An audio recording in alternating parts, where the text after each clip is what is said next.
जिनकी आंखें नंद नंदन का दर्शन करती हैं वे ही आंख वाले हैं, और यदि दर्शन नहीं करती तो आंख वाले कहलाने लायक नहीं है, आंख वाले होने पर भी। और ये संत जो है ना, भगवत तनुनाम सताम, ये संत आपके प्रत्यक्ष शरीर हैं, उनका दर्शन हमारी आंखें करती रहे। देखिए, हम संत महिमा गाते हैं, इसका अर्थ आप ये कभी भी मत लगा लेना कि हम अपनी महिमा गाते हैं। उसका कारण यह है कि हम पूरी सच्चाई के साथ स्वीकार करते हैं कि संत के जैसा कोई लक्षण हमारे जीवन में नहीं है। हम एक सामान्य मनुष्य हैं, जिन लक्षणों के कारण संतों की महिमा है, ये लक्षण हमें नहीं है। वस्तुतः जो संत हैं उनके लिए ये बात कही जा रही है। संत भगवान के प्रत्यक्ष विग्रह है, ये बात बिल्कुल पक्की है। भगवत साक्षात्कार के बाद ही संत दर्शन की महिमा समझ में आती है। जब तक भगवत साक्षात्कार नहीं हो जाता तब तक संत महिमा समझ में ही नहीं आती। जिस जिसको भगवत साक्षात्कार हुआ उसे संत महिमा समझ में आई, उसे गुरु महिमा समझ में आई। इसलिए भगवत साक्षात्कार के बाद भी उन्होंने संतों का संग मांगा। जिस क्षण में भगवत साक्षात्कार होता है उस क्षण में भक्त अनुभव करता है कि इस अद्भुत अद्भुत अनुपम आनंद की प्राप्ति का मैं करोड़ कल्प में भी अधिकारी नहीं था। ये अमुक संत की कृपा, अमुक सदगुरु की कृपा, उसके कारण आज हमें ये लाभ मिला है। तब समझ में आता है। भगवत दर्शन के बाद संत दर्शन की महिमा समझ में आती है।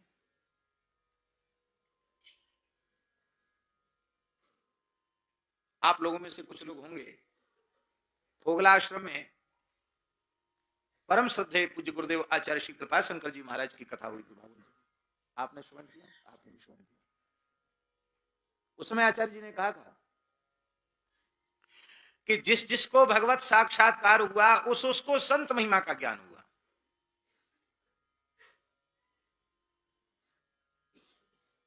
तब तक तो लगता हमारे जैसे ही हैं, पर जब भगवत साक्षात्कार होता तब पता चलता ये हमारे पुरुषार्थ से नहीं, ये हमारी शक्ति से नहीं, हमारे साधन से नहीं, ये केवल साधु कृपा, संत कृपा से।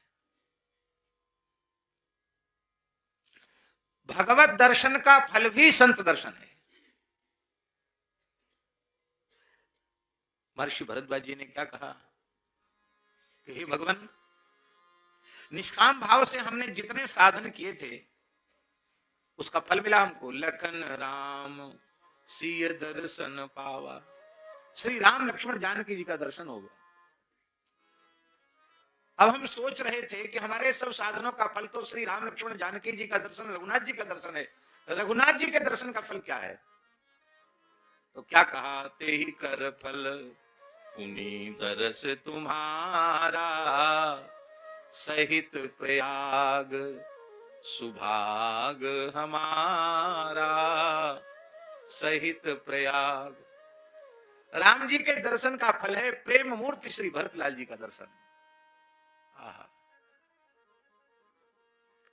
नलकुबर मणिग्रीव के सामने साक्षात बालकृष्ण विराजमान है, फिर भी वो कह रहे, हे भगवान, आपके प्रत्यक्ष विग्रह तो संत हैं, उन संतों के दर्शन में हमारी दृष्टि लगी रहे। इसलिए ये रहस्य भी सबकी समझ में नहीं आता, किस शरीर में कौन कौन से आत्माएं सुख का उपभोग कर रही है स्थित होकर के, इसको सर्वज्ञ परमात्मा को छोड़कर कोई नहीं जान सकता। ये बहुत रहस्य की बात है।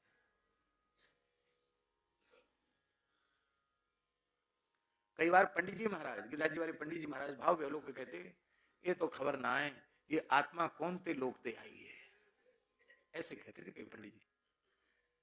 कैसे सुख को अनुभव में कर रहे हो, पता नहीं ये आत्मा कौन से लोग सो आई है।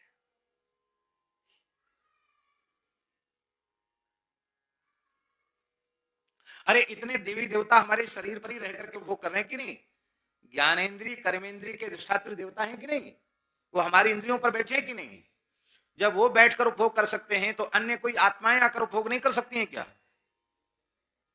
इन महात्माओं में भी कई दिव्यात्माएं आविष्ट होकर के कार्य करती हैं।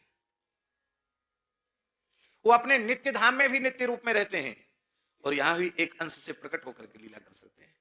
क्योंकि जैसे भगवान अवतार लेते हैं तो नित्य धाम में उनके स्वरूप का अभाव नहीं होता, वहां भी वो रहते हैं, यहां भी प्रकट हो जाते हैं।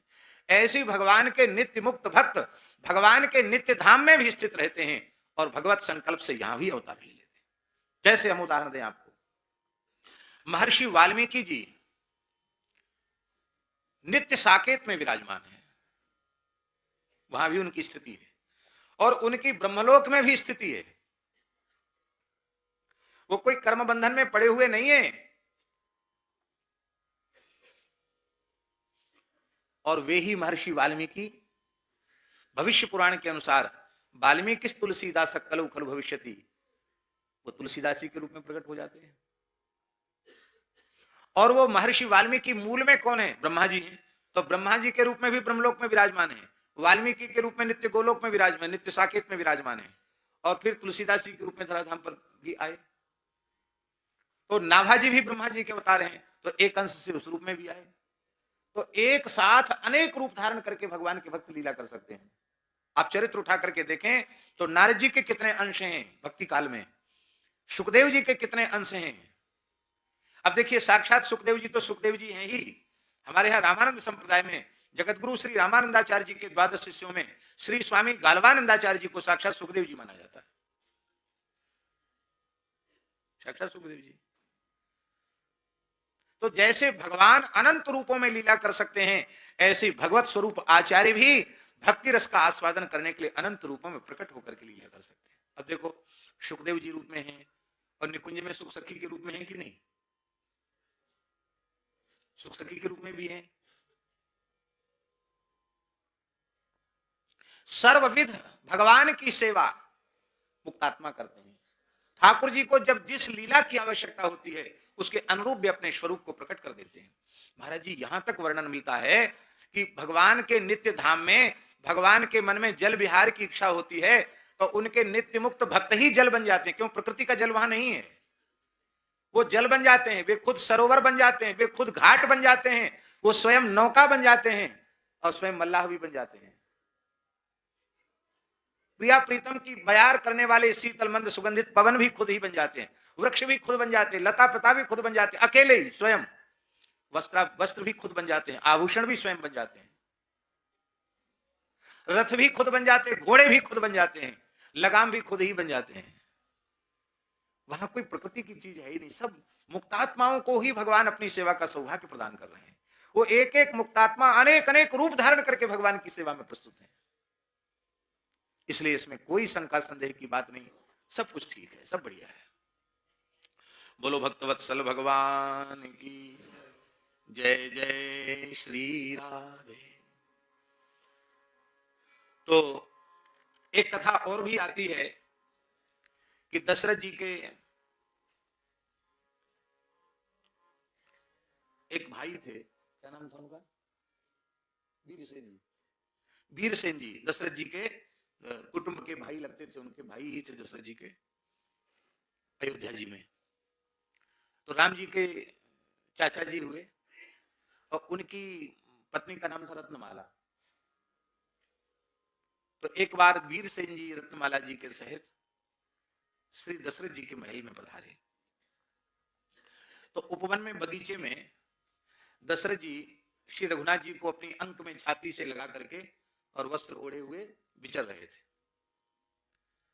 तो जैसे ही अपने चाचा को आया हुआ देखा, वीरसेन जी को आया हुआ देखा, मैंने अपने भाई को आया हुआ देखा, दशरथ जी के भाई थे, तो आया हुआ देखा तो राम राम श्याम श्याम हुई, दंडोत प्रणाम हुआ। तो बड़े स्नेह पूर्वक दशरथ जी ने कहा, वत्स रामभद्र, ये तुम्हारे पूज्य चाचा जी हैं, इनको प्रणाम करो। राम जी ने प्रणाम किया। स्वाभाविक है, कोई आता है तो बच्चों को उसकी गोद में प्रेम से दे देते हैं। तो वीरसेन जी की अंक में दशरथ जी ने राम जी को दे दिया और फिर दशरथ जी अपने दूसरे कार्य में लग गए। अब वीरसेन जी और रत्नमाला जी दोनों ही लाल जी को अपनी गोद में लेकर खिलाने लगे। अब रघुनाथ जी ने ऐसी कृपा की कि आज पूरे दिन ठाकुर जी उनकी ही गोद में खेले और जब सूर्यास्त होने को हुआ तो सारे ठाकुर जी थक गए थे, नींद आने लगी। मैया ने ब्यारू करा के पौधा दिया, लेकिन अब उनसे वियोग सहन नहीं हुआ। वीरसेन जी रत्नमाला जी से वियोग सहन नहीं हुआ, बहुत विकल हो गए। कैसे इनके बिना हम जी पाएंगे? और ये कैसे कहें कि अब हमको इसी महल में रख लो, हमको इन्हीं की सेवा में रख लो, ये कैसे कहें? तो वे अत्यंत विरह से व्यथित होकर के बद्रिकाश्रम चले गए। और 10 वर्ष कुछ महीने और कुछ दिन भगवत वियोग में रुदन करते हुए उन्होंने उपासना करते हुए व्यतीत किया। भगवान ने प्रकट होकर कहा, इसके बाद उन्होंने अपने देह का विसर्जन किया।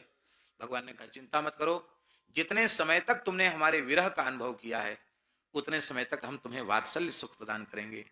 तुम ब्रज में वीरसेन जी, तुम ब्रज में नंद के रूप में प्रकट होगे, तुम्हारी गृहिणी यशोदा के रूप में प्रकट होंगी, हम तुम्हारे यहाँ प्रत्यक्ष प्रकट होकर लीला करेंगे। तो रघुनाथ जी ने ही आकर इस रूप में लीला की। एक कथा ऐसी थी, अनेक कथाएं हैं। वस्तुतः ये कोई सामान्य घटना नहीं है। साक्षात ठाकुर जी को वात्सल्य भाव से लाड़ लड़ाना ये बहुत ऊंची बात है। श्री शुक उवाच। इसके बाद ठाकुर जी की बड़ी सुंदर उखल बंधन लीला है, इसको हम विस्तार पूर्वक नहीं कहेंगे। भगवान ने मैया का दही का भांड फोड़ दिया। बालक को अनुशासित करने के भाव से मैया ने बाल कृष्ण को उखल से बांध दिया। भगवान उखल घसीटते हुए और यमलार्जुन के निकट पहुंचे। यमलार्जुन, यमल माने होता है जुड़वे अर्जुन के वृक्ष, तो उससे उखल को अटका दिया। अटका करके एक झटका लगाया, विशाल वृक्ष धराशायी हो गए और उसमें से देवता प्रकट हो गए। और देवताओं ने प्रकट होकर भगवान की स्तुति की। ये नलकूबर मणिग्रीव कुबेर के पुत्र थे, नारद जी के शाप से वृक्ष योनि को प्राप्त हो गए थे। इन्होंने प्रार्थना की, वाणी गुणानुकथने श्रवणौ कथायाम हस्तौ च कर्मसु मनस्तव पादयोर्नः स्मृत्यां शिरस्तव निवास जगत प्रणामे दृष्टि ही सताम दर्शने स्तु भवत्तनूनाम। हे नाथ, हमारी वाणी आपके गुणानुवाद का वर्णन करे, हमारे कान आपकी कथा का श्रवण करें, हमारे हाथ आपकी निरंतर सेवा पूजा परिचर्या करें, हमारा मन आपके चरण कमलों का ध्यान करे। ये सारा जगत आपका स्वरूप है ऐसा मानकर मैं सबको प्रणाम करूं। सारे जगत में आप विद्यमान हैं ऐसा मुझे स्मरण बना रहे। और ये सारा जगत आपका निवास स्थान है।